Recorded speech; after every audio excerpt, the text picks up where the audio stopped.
I was like, did you see me like burping off the mic? No. I was just like, like John Mullally talking through burps. Do you going to Portugal next year? We got no travel agent. Hi, welcome to the Indoor Times. Today we're going to talk about what we're doing with this podcast. We're going to introduce ourselves with a round of two truths and a lie. Matt is going to share his famous 2-minute chili recipe. It is tasty. You do not want to miss out. Plus, we are talking about our favorite romantic comedies, plus how we met. So join us. It is May 10th, 2020. Welcome to the Indoor Times. Hello, my name is Amanda. And I'm Matt. And this is the Indoor Times. This is our first episode. It is. Yeah. Yeah. We're finally doing the thing. Yeah. So obviously you're listening to us. Yeah. Hello. Thank you. Thank you so much. This is actually take 2 of this episode. We tried one and it was interesting, but we're just gonna try again because why not? We have the time. And we just got the equipment too. So exactly. We got ourselves all situated with all the fanciest technology. It's not the fanciest technology. Not at all. This computer is on its last legs and mostly is the concern. Anyway, enough about that. I bet you're wondering why you're here, what we're going to talk about, what's going on, who are we? We're here to answer all of those questions. So, I mean, I guess what's going on is pretty obvious. Yeah. At least it should be. It is May 8th, 2020 at the time of recording this.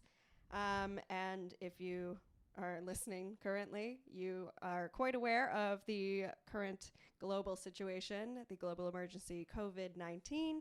So we have found ourselves housebound together. We are a couple. We're both artists. I myself am a theater artist, and Matt is a music artist. Yes. So we have had to try and find new ways to keep ourselves creatively busy, try to find a way to build a way to find revenue in the future, or just to occupy our time and to share what we love with all of you guys. Yeah, and I mean, I think that's where the show sort of is going to be aimed long term, is sort of being able to share our favorite things and things that you two can enjoy in these, very trying times. Very indoorsy times. Exactly, from the comfort of your own indoors. Exactly. So that's sort of the whole theme of the show. Yeah. I mean, just a little reprieve. Yeah, and we recognize that we are very lucky to be able to work from home, to be able to take this time to build on our creative muscles. There are people who are working right now, essential workers. We want to thank you so much. If there's anything that we can do, we would do everything we can, but we want to just take this moment to say we appreciate the work that you're doing. Yeah, absolutely. So I think that's probably good for what this is going to be all about. So who are you? Who are you? Who am I? Who are you? Who is this? So my name's Matt. As Amanda mentioned, we are a couple. We reside in Halifax, Nova Scotia. If you're unfamiliar with where that is, I should say, it is on the east coast of Canada. It is the biggest city on the east coast of Canada. Which is kind of like saying the best fish at bicycling. Yeah, we get like just enough to consider it to be like a fairly decent sized city. It is. It's a large like the HRM is a large area. Yeah. I mean, compared to PEI, which is where I'm from. Yeah. It's like wow. Yeah. So I'm born and raised here. So I am a musician, as Amanda mentioned. Drums are my main thing, but I also play guitar, bass, and a little bit of piano as well. You're so multi-talented. Oh, shucks. I knew my voice could do that. I didn't either, and I wish it would never do that again. It won't. So, yeah, I suppose that's one of probably the biggest thing about myself, and the thing I sort of identify most with is music. Yeah. So in addition to being a musician, I'm also a music collector of sorts and an appreciator, aficionado. I was literally about to say that. Oh, yeah. I was. Yeah, I've got a pretty sizable record collection that I'm pretty proud of. Try to, listen to a lot of different stuff. And I guess the last thing I'll mention is that I'm a bit of a geek. A bit? A bit of a geek. A bit? Yeah, a bit. You bit? ya bit. You bit? That was a Community reference. We are currently watching Community again. For the millionth time. Yeah. So, yeah, that mainly entails my diehard love of Magic the Gathering. If you're familiar, I am a green mage. Give me some big, beefy, stompy creatures all day long, and I'll be happy. If you play Magic the Gathering as well, drop your favorite color combination in the comments. Mine is green and white. Selesnya. Woo. Fancy. You forgot to mention your intense obsession with a certain sports team.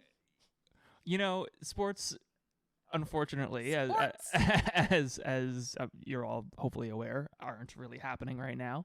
So it's been a great time of sadness for me, even more so than it would have been otherwise, because I am a diehard Toronto Blue Jays fan. So it's been tough, to not, we should be a month and a half into the season right now, or a month into the season about, and it's like, he gets so hopeful. Yeah, you were so excited. I was so excited. I know the team isn't going to be spectacular, but I knew they were going to be better, and things were improving, and everything was looking up. And it was all coming up Blue Jays, and then the world had to get sick. Yeah. Unfortunately. Though we do recognize that it is definitely within everybody's best interest to stay home if you are able to stay home. Oh, for sure. Absolutely. And please stay home. Listen, I would way sooner everybody be safe and happy and healthy than have baseball right now. So I'm, And that's a big statement. He does love his baseball. It's true. I've had to pick up some baseball knowledge, and I've gotten to the point where I'm like, yes, yes. It's not an easy. It's not an easy game. I like baseball. Oh yeah, like you know what the fun thing is about baseball is that you don't always necessarily have to know all of what's going on. It's true, and it's kind of a lazy game to watch. Yeah, it's a good Sunday afternoon, have a beer, chill out kind of thing, right? Yeah, eat some popcorn, eat some nuts. Especially at the stadium too. Yeah. Live baseball is a lot of fun. It is a lot of fun. I find hockey very stressful to watch. Yeah, it's very loud, and there's a lot of hitting for no reason. Yeah, there are fights in baseball. It doesn't happen very often. I cannot even imagine what a baseball fight is. Oh, really? All right, this is not the time nor the place. All right. Point is, yes, I am a diehard Blue Jays fan. Let's talk about me now. Yes, let's. I'm kidding. My name's Amanda. As I mentioned before, I am from Prince Edward Island, which, if you are not familiar, is an even smaller province on the east coast of Canada. It is, in fact, the smallest province in Canada. So I moved here about 5 years ago. Before that, I was in Ontario for school. I took musical theater. So I'm very passionate about making that happen in my life. I'm a bit of a writer. I'm a bit of a director. I'm a bit of a, social media manager. I'd like to step in and trot over your modesty for a moment. A bit of a writer is, no, come on. And a bit of a director? No. You are a writer and you are a director. And you've done those things. Yeah. Amanda has written a dinner theater show, which was put up about a year ago. Yeah. Yeah. I was very, very lucky enough to be able to understudy for about half the performances. Yeah. Which was a cool opportunity. We got to do the show together a couple times. Yes, because you understudied as well. But it was awesome. It was a hit. It was really fun. Anyway, I've had a bit of a rough go the last few years. Just working on my mental health and trying to balance my life. It's been a struggle. I've always joked that you are the unluckiest person I've ever met. I might be. No, it's not might be. You are. I know it's unfortunate. It's true. It's honestly it's very true. Other than that, I come from a very large family, which means that I am very loud and I have to talk a lot to get myself heard sometimes. But I'm also an incredible introvert, and my mental health comes first these days. Yeah. Yeah, and it should come first for you as well. If there's anything that I can pass on is that you are allowed to take a day and even 2 days, a week if you need to. You don't need to, build the greatest empire in these times. You need to be taking care of yourself and your homes and your family and your friends, and you need to do what you need to do to stay happy, healthy, and well. There's a reason that there's about a week between takes of this Yeah. first episode. I mean, we live in a time now where you do have to take those times to sort of be in yourself. And if you need to be a lazy piece of shit today, that's fine. It's you absolutely are fine. well within your rights to need that and to have that in times like this where, it is very troubling, and We're it all is very easy. stressed. Yeah, it's easy. It's easy to be overwhelmed, and it's understandable to be overwhelmed. Yeah, so, especially if, for example, you're somebody who doesn't experience a lot of anxiety or anything in your day-to-day normal. yeah, I've been very fortunate. In that. But it's hard to see you and to hear of other people who don't normally experience these feelings to start feeling these feelings. It's very confusing, and it can catch a lot of people off guard. So don't be afraid to reach out if you need anything. I don't know. We're planning on doing a Twitch stream. We're still planning out our schedule. We're working on all the nitty gritties on that. We need to acquire a camera. But we're doing Twitch streams. We're always on our Instagram. Let us know what you're up to today to, get through. Other than this, we're not up to much. All right, now that we've introduced ourselves, we have a little game to play. It's an old game called Two Truths and a Lie. So we compiled 2 facts about ourselves, and we made up 1 fact about ourselves, and we have to, in our infinite knowledge of each other, guess which one the lie is. There's a lot at stake here. Do you understand that? I do now. What do you mean you do now? We've been dating for almost 2 years. Yeah. Living with each other for basically the same amount of time. We'll get to that in the next segment. All right. Do you want to go first? Sure. Okay. So, I have played drums on 2 full-length albums. I was 1 belt away from a black belt in karate. I once won an Instagram contest for a drum solo from Pearl Drums, and they never delivered my prize. Wow. All of these could be true, which is the point of the game. It's almost like that was the whole idea. So I know, what was the second one? It was... I was 1 belt away from black belt. in Yeah, karate. I know that is true because you brag about that a lot, and I forget that you know karate a lot. Well, I don't know if I could still do it or not. I haven't done it in a long time. Okay. The Pearl Drums Instagram thing could be true, but you've never talked about it. So I think the first 2 are true and the last one is a lie. That is correct. Yeah. And I know that you had 2 albums because you recorded one with one band and one with another. Mm-hmm, Yeah. And then everything else I've done since has been covers. So, yeah. We have these albums in our house. We have the master CDs of them in our house. Along with all of my recorded performances. Yeah, we've got On a DVD. treasure trove of crappy DVDs from our past. We're very, very modest people. Yeah. That was good. All right. All right. Yeah. Man. I don't know if you would let them not deliver drums. Well, I didn't say the prize was necessarily drums. It could have been like an autographed picture. It could have been I don't know. Be a lame prize Yeah, from a drum company. Yeah. Hey, Pearl, Pearl makes a bunch of crap. if you want to sponsor us, Matt's really good at drums. Also, I should actually, I do use Pearl drums, and they would not do that. It's true. They're really good. Yeah, they would company. definitely send those drums. Yeah. That's, I've been using them since I started playing drums. They're like, I've owned 3 kits. Well, I guess 4 technically.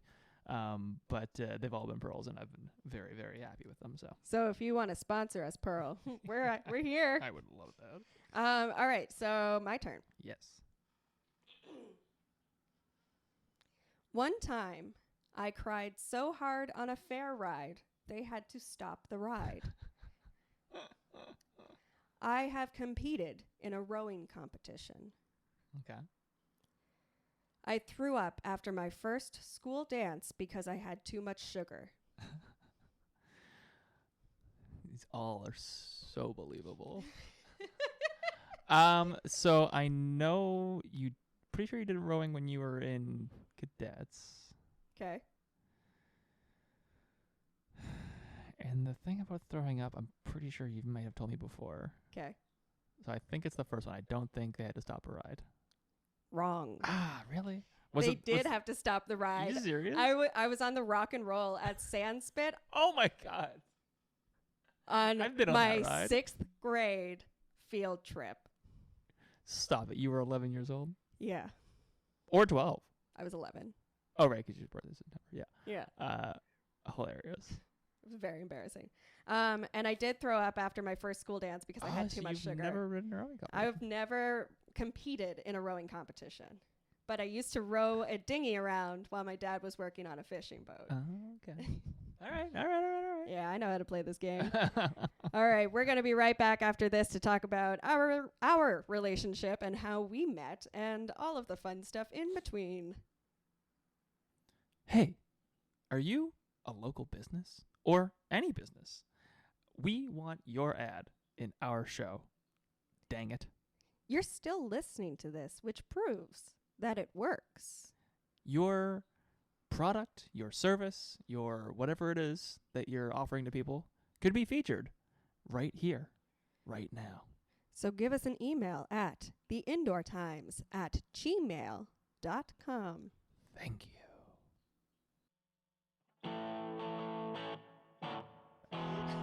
I totally lost my train of thought. I can see it Yeah. going. Oh no. Come back. Come back. I got it now. Hold on. Okay. Hey, and we're back. Hey. Yeah, so as was mentioned in the top of the show, we are a couple. And we've been dating for almost 2 years. It'll be 2 years end of June or middle of June. Yeah. Oh my God, that's next month. It is, yeah. So Sorry, our cat is going ham on a like a scratch toy. So we met. We met, but we almost met a lot of times before. Yeah, we lived in the same neighborhood. Yeah. Pretty much the whole time I've been in Halifax, And which is freaking me out. if that wasn't weird enough, Amanda used to live with the keyboard player of my band. And I used to work with the keyboarder and keyboarder. Is that a right term? Keyboardist. Keyboardist. I used to work with the keyboardist and the singer in his band. Yes.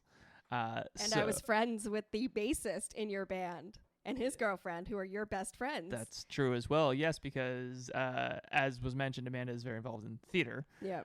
And my best friends own a theater company. Yeah. So, and as we mentioned too, it's not a very massive city, so the theater community is pretty small. I mean, in the sense that everybody definitely knows pretty well everybody. Yeah, it's true. Yeah. And we also almost matched on many dating apps. Yeah, well, I was swiping right. Whose fault is that? Listen, my reason was I was living with the keyboardist in your band, and I didn't want it to get weird. Yeah. Okay, listen. I considered it every time you popped up. I was like, man, it's that guy again, because we lived in the same neighborhood. Yeah. So every time I swiped left, you would just pop up again because I came home from work. I was resilient. Hey, date me. Honestly, I probably should have asked about you, but I was just like, I'm not really into dating right now. Honestly, I was a mess. You didn't want to date me then. I mean, honestly, too, and if you did ask the keyboard player in my band, he probably would have been like, yeah, it's cool, whatever. Oh, yeah. I wouldn't have given you much to work off. Honestly, I think I did ask about it. That's possible. I think I was like, man, the drummer of your band keeps coming up on my Tinder. And he's like, oh, Maddie. And I'm like, I gotta go. I gotta go. Yeah, so the point is, there were plenty of opportunities for us to have met before we did, but I like to think everything happens for a reason. Yeah. And at the same time as well, too, I am definitely glad we met when we did and not before that. Yeah, it's a bit of a classic story. I'm quoted as saying, like, at like 2 to 3 weeks before we met, like, I think I'm fine with being alone for the rest of my life. I've accepted that. Look at me now. It's funny you say that because I was okay. So this kind of is a good segue because we met at sort of at the reception for a wedding, and the ceremony was in the early afternoon. So I actually remember attending the ceremony, and then myself and my best friend were both groomsmen, and I remember walking back to our car after the ceremony and talking with my best friend and saying how sort of something similar, not exactly the same idea, but I was just sort of saying that, I'm not looking for anything right now. I'm happy to just be doing me and to be, self-fulfilled. And then if someone comes along, then that's great. And I'm very open to meeting somebody, but I'm not going to actively, sort of look to find somebody, which I kind of had been doing before that. Yeah. Pretty active on, dating apps and just going out and trying to meet people and stuff. So, yeah. Yeah. Yes, we are basic romantics. Yeah. Which isn't a bad thing. No, honestly. not at all. I got pretty bitter for a while, and I was like, I don't want to do anything. Yeah. So after the ceremony, you weren't at the ceremony. Mm-mm. No. So all this is Amanda is not here at this point. No. See, my plan was to attend the reception with a friend of mine who had been at the wedding earlier, and he wasn't feeling very good and wasn't sure if he was even going to go to the reception. So if it wasn't for him deciding to actually go to the reception, I wouldn't have been there because he was my ride. Honestly. So yeah, after the ceremony, we went to where the reception was going to be taking place, and then the cocktail hour, of course, happened before that, and they were giving away free drinks at the cocktail hour. Your favorite word.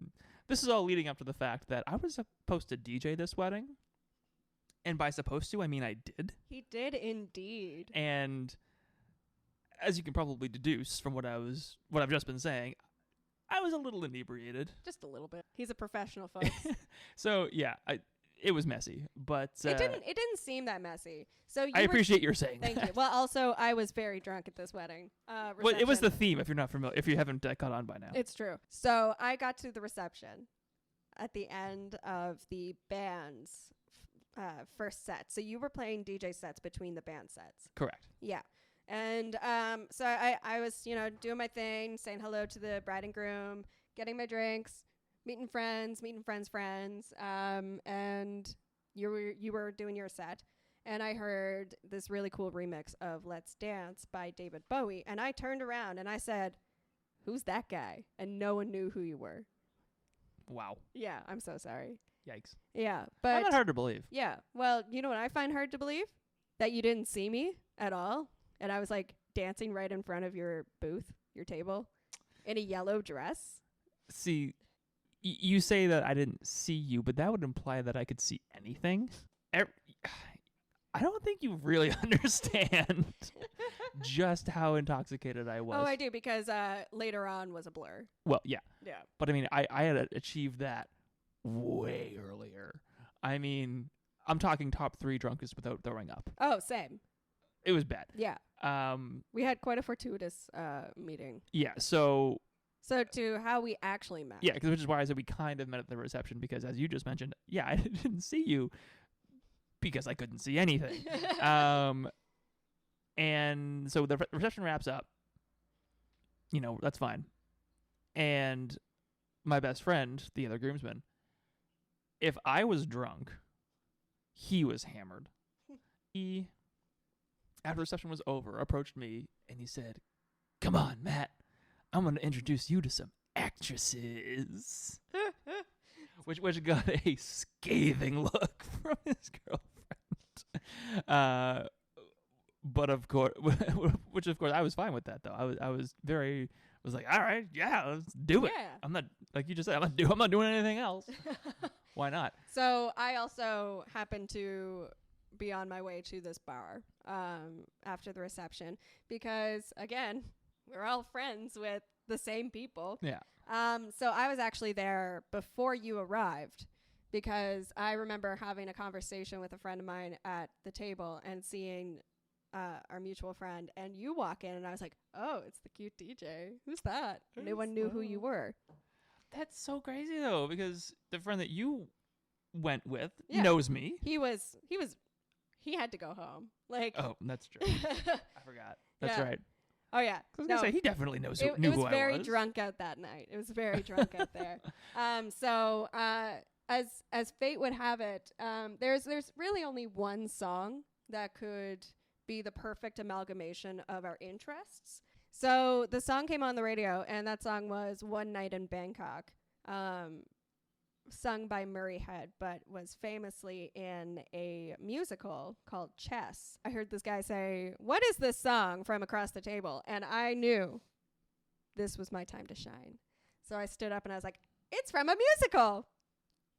And that's how we met. Yep. Yeah, I mean, got the chatting. Went home for pizza, and we didn't order pizza. Yeah. So connect the dots. Then we walked the short 45-minute walk back to your car from your house. Yeah. I was still in my dress and my heels, and you were in all of your Blue Jays gear. I don't know why I thought the jersey was the move. It's not exactly. I even made fun of you cool. for it, and you were like, "No, it's great." Just rolled with it. And I was like, "This guy sucks." And yet, here we are. No, it was really cute. But we walked all the way back to your car, which had no AC and had been baking in the sun all morning and afternoon. Oh, yeah. And then we went on our actual first date the next day. Yep. And we've that's been it. together I ever mean, since. yeah, you went on a trip to Toronto. And then you went on a trip to Toronto. But that was really the only time we spent apart. And then I went home for Christmas the first year we dated. Yeah, that's right, too. And other than that, You went to Cornwallis. yeah, But I was there every weekend. that's true. So Yeah, for the 2 weekends that I could be there, I was there both of them. it's true. And we've spent almost every day together. And now we're spending all of every day together. Yeah, And- on account of we have to. Yeah. And also, Not that I wouldn't if I it's- didn't have the option. I think we're very lucky. I think, we stumbled upon something really magical, Yeah. It's good to know that if we ever get super famous, that they could make a really cute movie out of it. They could. And speaking of cute movies, we're going to talk about romantic comedies after this.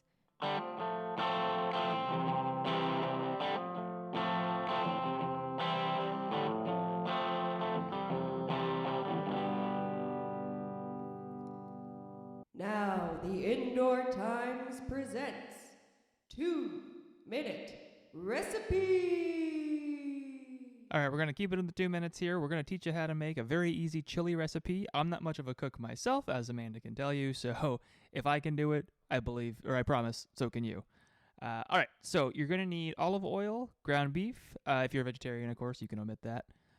Yellow onion, 3 cloves of garlic, chili powder, cumin, paprika, beef broth, diced tomatoes, tomato sauce, cocoa powder, sugar, salt and pepper, of course, and then 2 cans of kidney beans.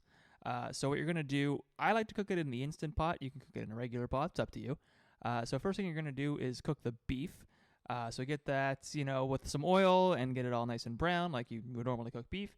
Once that's all good to go, just transfer it to a plate with some paper towel just to kind of let the oil and stuff kind of seep off it and let it dry out a little bit. Then you're going to add your remaining olive oil to the pot, and then put in your onions and saute those for about 3 minutes or so. Then you're going to chuck in some of your spices, your garlic, your chili powder, your cumin, and your paprika. You're going to put that in for about another minute or so. Then you're going to add your beef broth, tomatoes, tomato sauce, cocoa powder, and sugar. And then, so that's pretty much it. You're going to just kind of toss all that stuff in there, salt and pepper to taste. And then you're going to put your beef in. And that's when you're actually going to do the proper cooking. So in the Instant Pot, it takes about 15 minutes.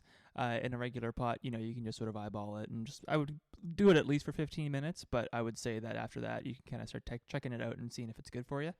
And then after that, you're pretty much good to go, except you're going to add your beans at the end of the recipe because they're going to cook pretty quickly. You don't want to toss them in there for the whole cook time. So yeah, maybe like the last couple minutes, throw your beans in to get them going. And then I like to have it with a little bit of cheese grated on top. We recently had it with some chips on the side in the bowl, which was really, really good. Definitely would recommend that as well. Yeah, and that's pretty much it. It's pretty simple. Like I said, if I can do it, you can definitely do it too. This has been 2-Minute Recipe.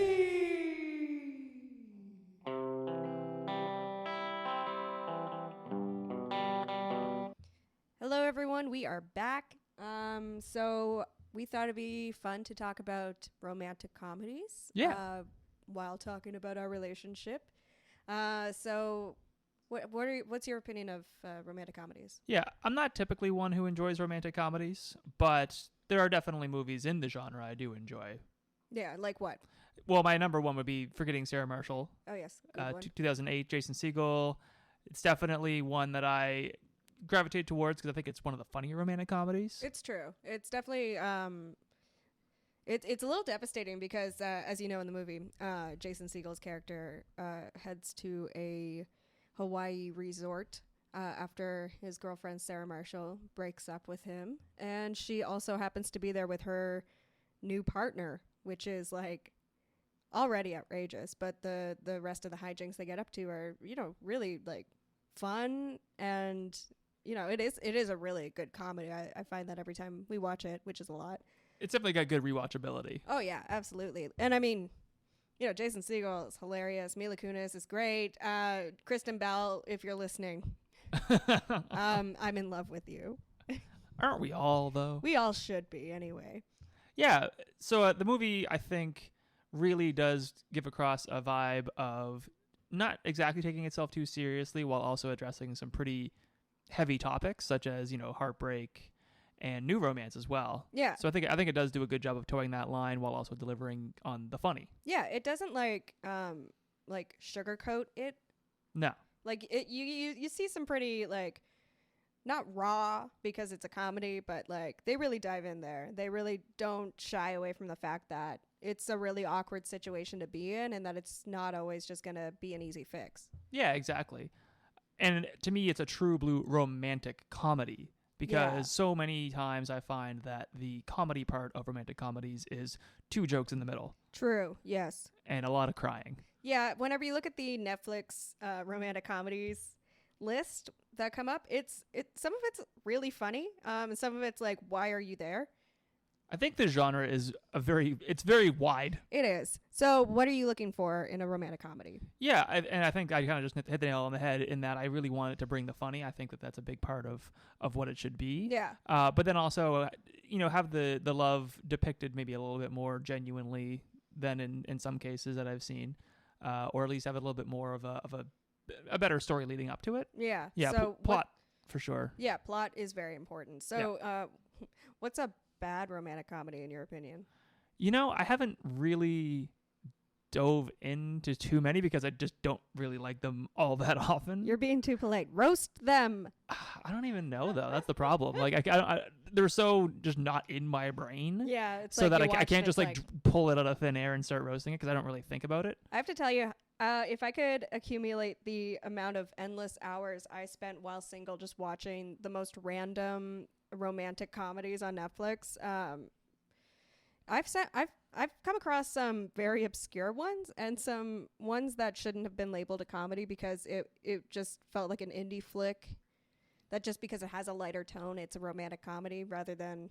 It's kind of how so many things are described indie rock when really there's more specific things that they are, but people are just too lazy to figure out what that is. Yeah, exactly. So it sounds kind of indie. Yeah, sure, it's indie rock. Yeah. So same idea. Yeah, sure, it's a romantic comedy. It's an indie film. Yeah. They're all romantic comedies, right? What I'm looking for with a romantic comedy is, like, it doesn't have to be laugh out loud funny, but it has to come, like, the story has to be told through a wash of a little absurdity.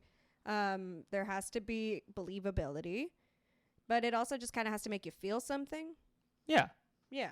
So what would be one of your favorite romantic comedies then? Okay, well, to me, like, the Casablanca of romantic comedies, which is kind of like the Cadillac of romantic comedies, is When Harry Met Sally. Yeah. Yeah, and I think, like, that's a really good example of romantic comedy because it tells the story of these two people who aren't friends at the beginning, and then as the years go by, you see their relationship develop and you see them fall in love with each other, and that's what I'm looking for. I'm looking for a story. However, my favorite romantic comedy is Roman Holiday. Yeah, which we recently watched. Yeah, you for the first time, me yes. for Many viewings I have watched and cried. The ending is melancholic. It is, but it leaves you feeling really, really like fulfilled. The catharsis is real there. You mentioned earlier this week that it's kind of like a movie in a bottle, which is true. Yeah, there's no real room for a sequel. Yeah, and there doesn't need to be a sequel because There the shouldn't story's be. wrapped up. There shouldn't be. Yeah, and that's what I'm looking for. I don't want to watch like the first book adaptation in this book series and then never see the other books adapted into films. Yeah. Which I guess, you know, like you don't want to create a sequel if no one wants to watch it, but it's also like you're missing the rest of the story. Yeah. Something I really don't like a lot of the time is when a romantic comedy decides to do a sequel, because so often it's worse, way worse. Yeah. Because the whole plot of most romantic comedies is some kind of will they won't they tension, and in the sequels there typically isn't that, because most of them they end up getting together, right? Yeah, exactly. So there's really, what are you going to do? It's like, oh, they have a kid and that's hard. Yeah. Like, it's just not interesting to me. Oh, well, there's a romantic comedy that I like, and it's called Something Blue, and it is based off of a book series. And it's about two best friends, and one of the friends is getting married to her fiance, but her fiance is the other friend's like longtime crush. Okay. So it's very intriguing because you get that will they won't they sort of conversation. They fall in love with each other, and then you see the dramatic tension where you know that this is happening, but they don't know that this is happening, and you know, which I find, you know, comedy, you always need that you know, dramatic irony. You need to have those nice little nuggets of like, we know but they don't know, and I think that creates tension. Well, so often, especially in the movies that we're talking about, that dramatic irony is where the humor lies a lot of the time. Exactly. But my point is that it's the first book in a series of, I think, 3 or 4, and this movie came out, you know, almost 10 years ago, and they haven't created the second in the series, and I'm like, what happens next? Because they kind of leave it on a cliffhanger, and I'm like, that sucks. Yeah. I don't know. I think I want an original story. I want something that makes you feel something. Yeah, exactly. Yeah, so I think one of the other things I'm really not all that into when it comes to romantic comedies is there's a lot of tropes, I feel. Yeah. In many of them. Yeah. There's the classic, the guy and the girl, they don't get along at first, and then she hates him, which is typically the way it works. Yeah. And then there's this sort of, you know, they butt heads all the time, and then it's like, there's this come to Jesus moment where we're not so different, you and I, and they see that they're more similar than different. Yeah. That kind of drives me a little crazy. Yeah, and I'll tell you a good example of that story. It is When Harry Met Sally, because they start with that tense relationship, but the whole, like, they don't fall into that trap of like, we backlashed and we slept together 2 years ago and now it's awkward because you're dating someone else. It's like a genuine story of, you know, two people growing a relationship. Yeah, and I don't think that it's always bad. Exactly. It's just that it's overused. Oh my goodness. I can't watch another movie of like two people working together and it's like he's a slacker and she's hard at work. That was the other thing I was going to mention as well, is there's always, oftentimes I should say, a power dynamic, or a power imbalance, I should say. Yeah. So usually maybe the guy's a little bit more blue collar working Joe. Maybe she's an established businesswoman of some kind. Yeah, but also just like give your characters well-rounded backstories. Yeah, so often we're left to be sort of filling in the gaps ourselves with what the stereotypes of those personality types are. Yeah, and it ends up falling into like really bad tropes where women always want to get married and men don't want a relationship, or like guys always want to have sex. Yeah, exactly. Like it's, you know, there's so many tropes that do need to go to bed and stay there forever. Yeah, and you see it a lot of times too in like sitcoms. Yeah. The typical, you know, cis marriage in sitcoms is always the husband chasing the wife around and the wife never wants to do it. Yeah. And it's like, that's just so stupid. It is really stupid. I think like to generalize, like, no, romantic comedies aren't a good representation of real life romance, but no movie, play, book, album is a good representation of a real life relationship, because every relationship is different. However, I do get it when people are like, oh, I don't like those movies because everything just seems to work out. Yeah, it's a movie, but some of them really do need to work a little bit harder. Yeah, and you can still have a satisfying ending without it being like the typical what you'd expect ending. Yeah. Which is why, like you just said, I think Roman Holiday really succeeds at that. Yeah, exactly. So good segue into explaining Roman Holiday for those of you who may not have seen it, which is possible because this movie came out in 1953. Not yesterday. Not yesterday at all. No, so this movie stars Audrey Hepburn and Gregory Peck. This was Audrey Hepburn's first on-camera, on-screen appearance, and she won the Academy Award for her role. There you go. Yeah. I mean, she also popularized the short haircut on women because she got a haircut in a very famous scene in this movie. It was completely filmed in Rome, on location and in a studio there. But it's about a young princess named Anne, and she's on a European tour. And she's really fed up with having to do the princess stuff. She wants to go experience life out there, and she wants to not have to say yes, no, whatever you want me to say to seem agreeable. And so she starts having a bit of a panic, and the people who are taking care of her, their response is to drug her by injecting drugs into her. Seems normal. Yeah, 1953. Don't inject drugs into people. Just as a general rule. You know, common sense. Unless you're a physician. Yes. Consent is important. Anyway, so she is injected with these drugs, and then they leave her to go to sleep, but she doesn't go to sleep. She gets up. Yeah, and decides to do a little tour of the town. Yeah, so she gets out of bed, and she sneaks out of her consulate embassy, wherever she's staying, and hops on a truck and goes to Rome and meets this American reporter. He doesn't know who she is. She doesn't know what he does. They kind of keep each other's secrets, and unbeknownst to her, he wants to write an exclusive story to get some money so he can go back to New York. But she just wants a day without having to be a princess.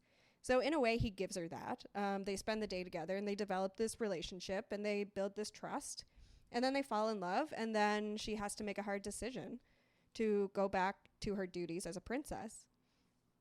And then they have a nice last scene, which will break your heart. Forewarning. It's so funny how they really ramp up to it too. Like, not in a way that it's very subtly ramping up to it, yeah. But it's just, you can really kind of feel that tension. Yeah, and like it's very clear that this was written in the golden age of Hollywood, for example, where a lot of the screenplays were still being written theater style. Like, I can completely see this movie adapted to the stage. I'm almost surprised that it wasn't taken from a stage production. Yeah. Also, dibs. I will write that. Yeah, well, I think it would translate really easily. Yeah, and it's beautiful. The physical comedy between Audrey Hepburn and Gregory Peck. I mean, there is that age difference, and there was some controversy over that, but they played off of each other very well. Yeah. And you find yourself laughing at very unexpected moments. There's definitely some Three Stooges moments in the movie. It's brilliant. And I mean, it's a really beautiful movie. It is in black and white, so just, get over it and just watch it. It's beautiful. I definitely recommend it. It's not that long. Yeah, and as somebody who isn't normally a big fan of ancient movies. Ancient? 53. Listen, movies have been happening since the early 1900s, so come on. Early movies, typically. The golden age. I really did enjoy it as well, and I definitely would recommend it to anyone, whether or not you're a fan of these types of movies or not. It's true. Yeah. So tell me what you like. Well, I guess you got into it, but tell me some of your favorite moments from Forgetting Sarah Marshall. Oh, yeah. So there are definitely some highlights in the music for sure. There's both from Russell Brand's fictional band and also Jason Segel's Dracula musical. Also, Jason Segel, are you listening? Because I want to be in that musical, please. It looks enchanting, to be honest with you. It's so funny. You get a taste of it at the end of the movie, and it looks... A taste for love? You could say that. Dun, dun, dun. You could very well say that.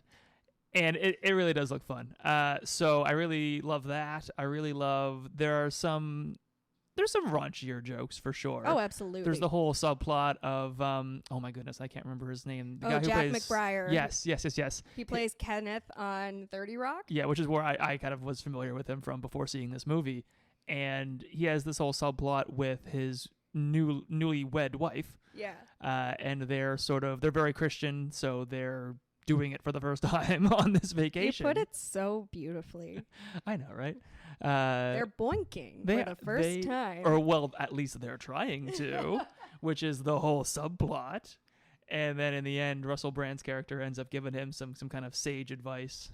And it's quite funny. It is. It's very funny. The dynamics, like, they really put them in a situation where they have to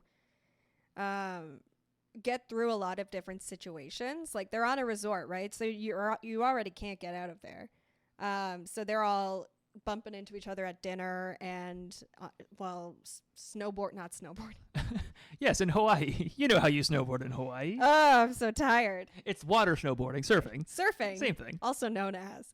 But they go to yoga classes. They run into each other at special events. And there's a really funny, if you almost miss it really because it's so subtle. But at one point they run into each other for like the 17th time, and Russell Brand's character just goes, "Blimey, it's a small resort." It was an excellent impression. I thought so. So it is very much. There's a lot of zany things that happen because of the situation that they're stuck in, and it's a barrel of laughs, and it's a barrel of heart too. Oh, yummy!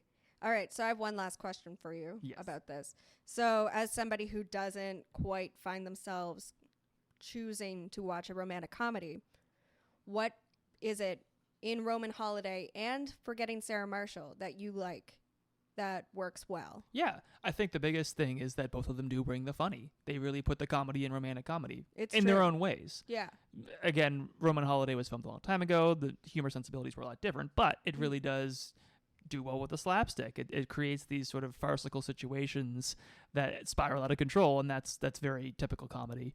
And it's well executed. And then in Sarah Marshall, it's more traditional comedy, what you'd expect from a movie current day. Yeah. But it is very, very funny. So both of them, hilarious. And again, I think the romance in both of them is very well done. And I think that it's not too over the top. Yeah. There's no big, standing outside their window with a boombox moments. Yeah. Because there doesn't have to be, because it doesn't really happen. Honestly, I could get rid of that trope as well and be very happy. Yeah, I mean, it's the funny thing is it's become a reference to doing something big and grand because it is so over the top, right? Exactly. So, yeah, that's definitely a trope that I think has to go. But there's none of that in those two movies. It's very realistic. Yeah, it's true. And very sweet because of that. Yeah. Yeah. I lied. I have one more question for you. Ooh, okay. If somebody made a romantic comedy about our relationship, what would you call it? We can say it at the same time. All right, I'll count down. Okay. 1, 2, 3. Chips for dinner, of course. This is why I love you. It has to be. I love you too. Aw.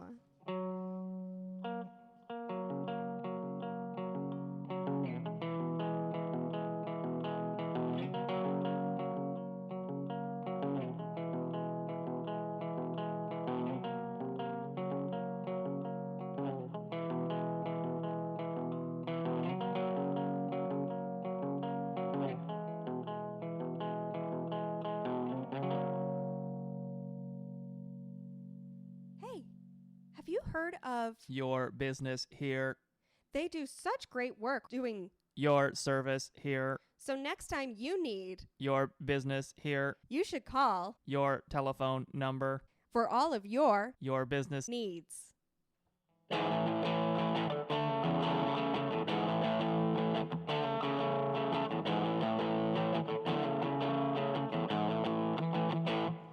Awesome. So that's it. That's episode 1. We did it. Yeah. Thanks for tuning in. If you've tuned in, and if you haven't, what's wrong with you? Yeah. Hit that follow, subscribe button, whatever the equivalent is. Whatever website that wants you to do stuff on it, do stuff on it. I don't know what that is on Spotify or wherever your podcasts are found. Use your discretion. Don't just blindly do stuff on the internet. So we have an Instagram and we have a Twitch. I think we should have a Spotify by the time this goes up, hopefully. and possibly a YouTube. So wherever you can find the Indoor Times, you can find us. So just pop it into your search bar, and when in doubt, hashtag the Indoor Times. And by the way, why don't you use that hashtag yourself and tell us what you are doing during these indoor times? Yeah, absolutely. We want to hear from you. And also, we're going to be sharing a lot of different things with you. Just maybe hear your suggestions. What do you want to hear us talk about? Do you like books? Yeah. Do you like movies? We know how to read. Yeah. We can read some books. Do you like TV shows? Because we like TV shows. Do you like music? I love music. Yeah. Do you like musicals? Do you like theater? Do you like video games? Because we play those too. Yep. So we're happy to talk about anything. If you're an expert, hit us up. 100%. Our email is always open. theindoortimes@gmail.com. Just DM us on Instagram. Instagram. We're on Facebook. Yeah. Yeah. Just hit us up. Awesome. We're here. We're indoors. We're staying safe. And we're keeping creative. I'm Amanda. And I'm Matt. And this is the Indoor Time. Until next time. Bye-bye.